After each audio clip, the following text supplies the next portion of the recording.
আজকে রান্না করছি তিল তেতো। তিল বেটে রেখেছি আগের থেকে, আর এখানে সব রকম সবজি নিয়ে নিয়েছি। তেতোটা মেন নিয়েছি, এখানে নিয়ে নিয়েছি উচ্ছে, আলু, সজনে ডাঁটা, কুমড়ো, লাউ, আর ফোড়নের জন্য নিয়ে নিয়েছি আমি একটু কালো জিরে। তা চলুন আজকে রান্না করি তিল তেতো। খুব ভালো লাগবে খেতে এই রান্নাটা, মুখের স্বাদটা একটু চেঞ্জ হবে। আমি সর্ষের তেলেই করছি এই রান্নাটা। 2 চামচ তেল দিলাম। তেল দিয়ে এই কালো জিরেটা এর মধ্যে দিয়ে দিলাম। একটু ভাজা ভাজলে এই যে উচ্ছেটা দিয়ে দিলাম।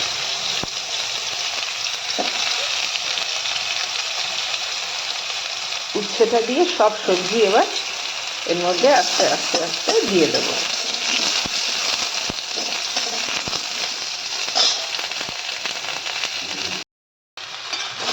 সবজিটা সব দিয়ে দিলাম। দিয়ে দেবো এর মধ্যে এবার নুন, একটু নুন দিয়ে দিলাম, আর হলুদ দিয়ে দিলাম। তারপরে একটু যে সবজিটা ভাজা হয়ে আসবে, একটু নরম হয়ে আসবে সবজিটা ভেজে, তখন আমরা দিয়ে দেব তিল বাটা। একটু ঢাকা দিয়েছিলাম, ঢাকাটা তুলে এই যে সবজিটা ভাজা হয়ে এসেছে,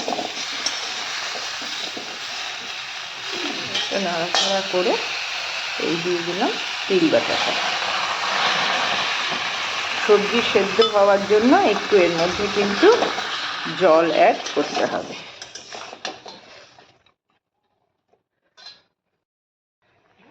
একটু সামান্য একটু জল, কারণ সবজিটা যাতে একটু সেদ্ধ হয় এই জন্য একটু জলও দিয়ে দিলাম।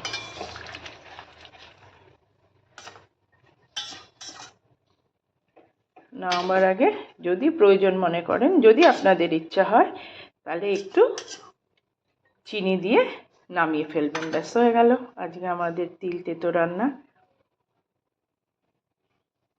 তরকারিটা সেদ্ধ হয়ে গেছে। এখন এই অবস্থায় আমি একটু সামান্য হাফ চামচ, অল্প সামান্য একটু চিনি দিয়ে দিলাম।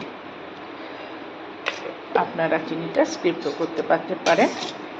আমি একটু তরকারিতে একটু চিনি দেওয়া পছন্দ করি, তাই আমি একটু সব তরকারিতে একটু চিনি দিই।